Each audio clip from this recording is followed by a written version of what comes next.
Hey you guys, welcome back to my channel. So it's been just a little while, and like I promised, part 2 of my labor and delivery video is here. And what better day to post it than, of course, on Mother's Day, the day that I became a mother. So like I left off in the last video, at this point I'm 10 centimeters dilated.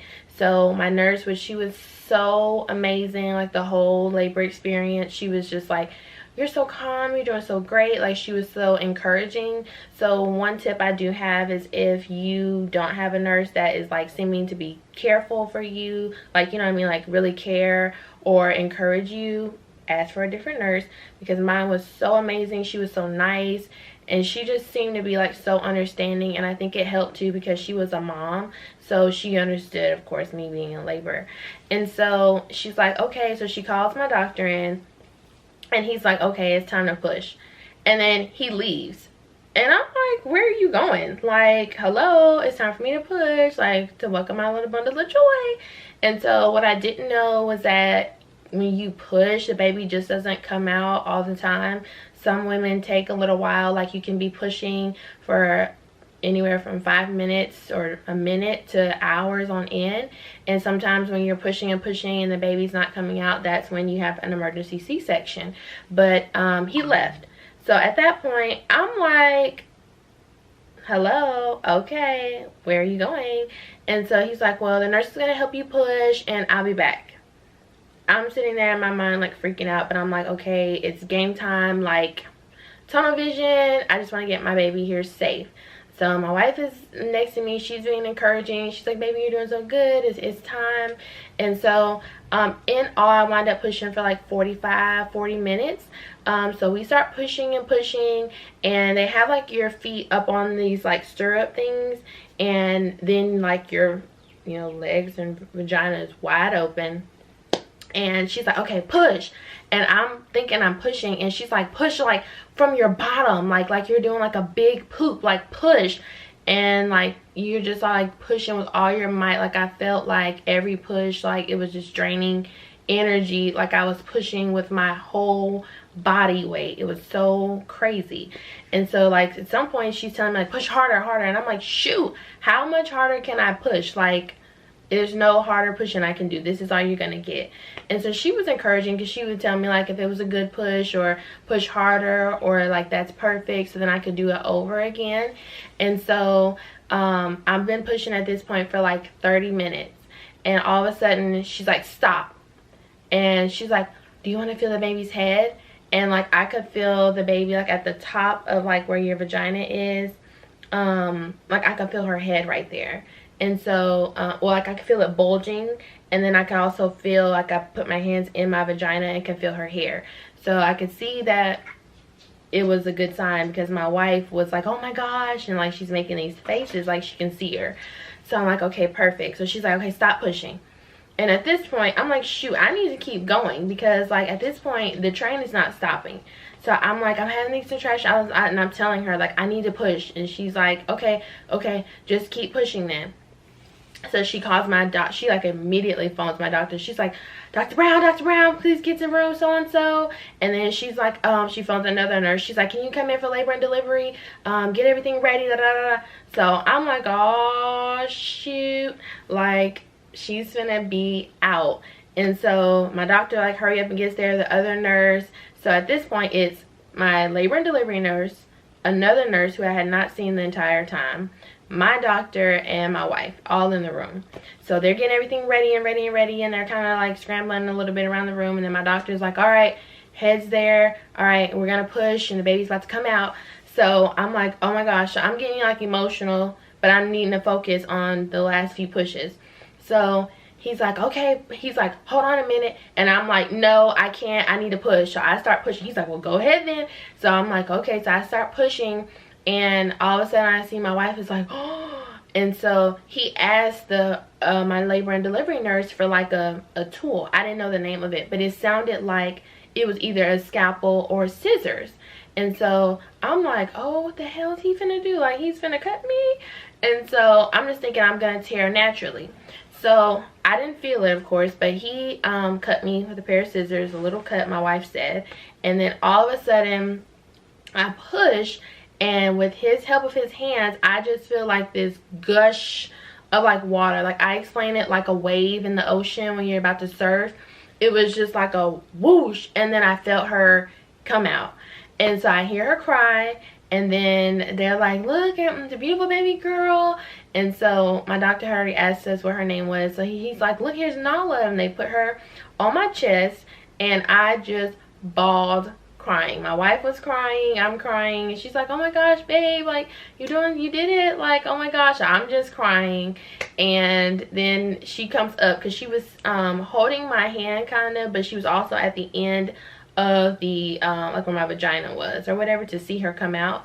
And then she came up, she gave me a kiss, and she looked at the baby. She counted all 10 fingers, 10 toes, made sure everything was fine, no abnormalities.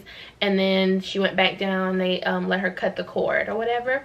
And so I'm like looking at my wife, and her face is just like kind of making these faces, but I didn't know at the time what was going on. And so she said that I lost like a tremendous amount of blood, to where she was like surprised I didn't have to have like a blood transfusion. Like she's a paramedic and firefighter, so she's works in the field, but even like normally blood does not make her queasy, but the amount of blood that I lost and like the blood clots and stuff that came out was so bad it made her queasy. So of course I didn't know what was going on. So I'm like, did I tear? So I asked my doctor, I'm like, did I tear? And he's like, you have a 2nd degree tear, but I'm going to stitch you up. So I asked him, I'm thinking like a 1st or 3rd degree burn, you know, it's the opposite, you know. So I'm like, okay, like a 1st degree is not that bad, a 2nd degree is, and then the 3rd degree is bad. So I'm like, okay, I had a medium tear, whatever. So he's stitching me up. And oh my gosh, that was worse than pushing. Like, I don't know if he was just trying to get it back really tight or whatever, but he was pulling it so hard to where like I was like, ooh, ooh, like clenching. Every time he like pulled the stitching, it hurt pretty bad. Like, and I was not, at that point, I think my epidural had wore off because I could like feel it. It was very painful. And so just when he was stitching it was fine, but when he did that pull, it was like, god dang, you know, it was painful. I'm like, okay, he needs, like, I almost told him like, hey, kind of loose, like, you know, lighten up, because damn, this is hurting me. And so he gets me stitched up. He's like, congratulations, you know, I'll come and check on you in the morning, you know, she's beautiful, you did so good. Like, most moms have to push an hour or more, you only push 40 to 45 minutes, like you did so good. And I'm like, thank you. So we're just there with the baby in bliss. Olivia has her taking pictures, and you know, I'm just kind of at that point like needing a little bit of a break because I am exhausting. I'm exhausted. So what I will tell you guys is, right after, if you can let your support person kind of let the baby, you know, hold the baby for a second, but they're also going to place them back on you because skin to skin is so important. It helps with the baby's heart rate, their body temperature, and a lot of other good benefits. So yeah, you may want your support person to have them first, but it's really good for the mom to have them first and then let them go with your support person. So Olivia, she took her for a second while I was getting stitched up. They put her back on me. Then they had her latched to breastfeed, and she breastfed for just a second until she kind of didn't want it anymore, and she was kind of tired as well because she was screaming. And they put her on a thing, they weighed her. They did her height. So she was a big baby. She was 8 pounds 4 ounces, and yeah, I could feel her coming out. They said her shoulders were a little too broad, so that's why he had to cut me. She was a little hefty baby when she came out, but she was beautiful. And at that point, once you have your baby, every hospital is different, but my hospital, once you have your baby, you stay in that labor and delivery room for 2 hours. So that's in case something goes wrong and they need to rush you to surgery immediately. You know, just to kind of let you kind of sit for a second and kind of get to just a second of rest, because you kind of don't rest because you're tired and exhausted, but you're meeting your baby for the first time, your spouse or significant other is meeting them, you know, you're kind of in pain because your epidural is wearing off, so you kind of don't get any rest, but you feel exhausted. excuse me. And so we're in the room for 2 hours, and also your nurse should be, they said this is pretty standard amongst all hospitals, but your nurse is going to be feeling on your stomach, like pushing down very, very hard, to make sure like they're trying to get all the blood clots out of your system. So I did not know that, and my labor and delivery nurse was very sweet. And she's like, I'm sorry I have to do this. And like she was pressing down very hard, and every time she pressed down I could feel the blood coming out, and the clots were coming out. Like they were very, very big clots, and a lot of blood was coming out. So I was getting a little worried, because I'm like, oh my gosh, I'm losing a lot of blood. Is this normal? And she was like, you're losing a little bit more than you should, but you're okay for now. We'll keep watching you. So it's time at the 2-hour mark. It's time for me to go to my post-op room. And so they're like, if you can get up and walk to the bathroom, you don't have to go. We can take your catheter out, and we can take out your hand IV. Mind you, in the last video I told you that hand IV, that's the only thing I was like, after labor, I'm like, can you get this thing out of me? What do I have to do? And that was the number one thing. You had to be able to walk to the bathroom. And I got my little hiney up in pain and walked myself without any assistance. My wife was just kind of looking like, but she knew I wanted it out, so she's just like, okay, I got you if you need help, but like, I know you want this out your arm. And she had the baby. So I walked my little self to the bathroom and peed. But they took my catheter out, obviously. It was not as bad. Some people say when they pee after labor, it's like excruciating. It was not for me. It like stung just a little bit, but it was like, okay, I peed. So I walked back to the bed. The nurse took it out of my hand, thank God. And then they came with my wheelchair and wheeled me up to the next floor for post-op or postpartum, so I can begin resting and healing. So that's the end of this vlog as far as labor and delivery. I will have a next vlog about post-op and like recovering and all that stuff when in the hospital and coming home. And any tips that I would, people ask me about tips. The tips I would give you is, with the coronavirus, we couldn't have any visitors, so it's just me and my wife and the baby the entire time. But in the future, if you can have visitors, I would say the first, like, if we were able to have visitors, my nurse said after I pushed her out, while I was still in the labor and delivery room, my guests could have come and seen me if that was possible. If you are not comfortable with those guests seeing your vagina, do not have them in the room. Because I had planned to like have, before the virus obviously, have my family, my mom, my sister, my in-laws, friends, all that stuff coming in. Going forward, even for our next child, this virus should be gone by then. Everybody will have to wait until I get in my post-op room and I'm settled. Because the nurse is pulling back your gown, looking at your vagina first, and then pressing on your stomach, so all that blood is coming out. Your vagina is like bloody. At some point you're still kind of peeing on yourself, and so it's just kind of all a mess. And then they keep having to change like your pads underneath you because the blood obviously is accumulating, so you're sitting in blood and pee. So I would not recommend, if you're not comfortable with those people seeing your vagina or your breasts at that point. Also, because your baby, depending on how much your baby is hungry, you're breastfeeding. And when all else goes out the window, like at first I was like, I don't want somebody seeing my vagina, I'm kind of like nervous. No, when you're in labor, all that goes out the window. You want to make sure your baby gets there safe, you're safe, and you're healthy. And so I did not care about the nurses seeing my vagina. They needed to do what they needed to do, or my doctor. You will spread it wide open and let them do what they have to do.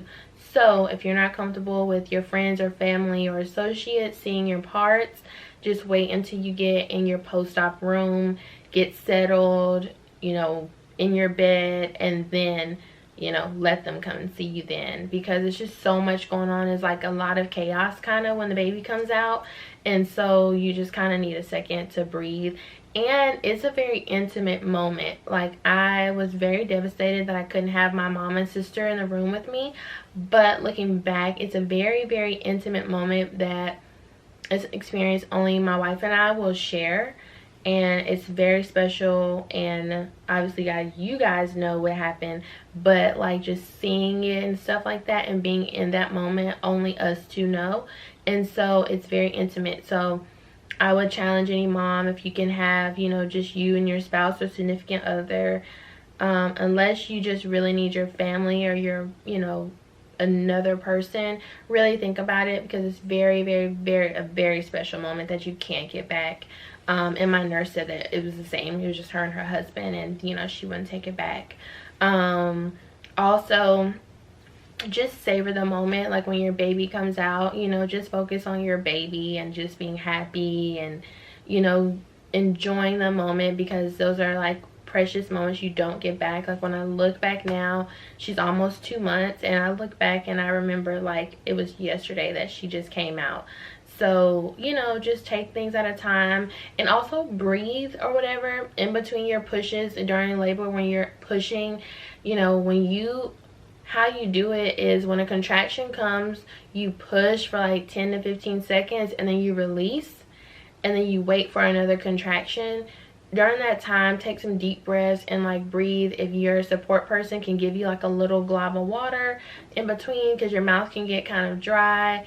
And then try not to like think about it too much, because then in your head you're not focused on pushing, because you're thinking about like, am I pushing right, is the baby okay? You know, just do what your doctors and nurses tell you to do, unless you feel something else is wrong. So I love you guys so much. Thank you for tuning in. All the love.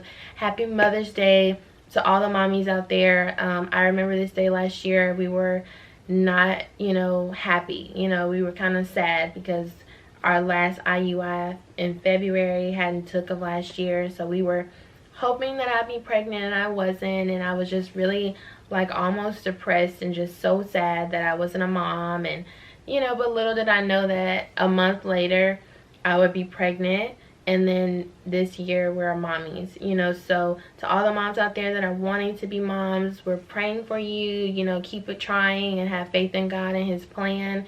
For those mommies that have had miscarriages or stillbirths or anything like that, you know, we pray for you and try and have the courage to try again, you know, one day. And to all the mommies out there, it is definitely, I've always heard people say it is not easy, but it's so rewarding, and it is so true. Being a mom, and I can say for the newborn stage, is not easy. It's very tough.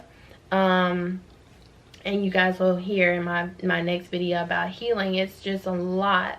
But every time I look at her, I fall so in love, and it's so worth it. And I just look at her a lot of days and I just cry, because she's so beautiful and my angel. So I love you guys so much, and thank you for tuning in.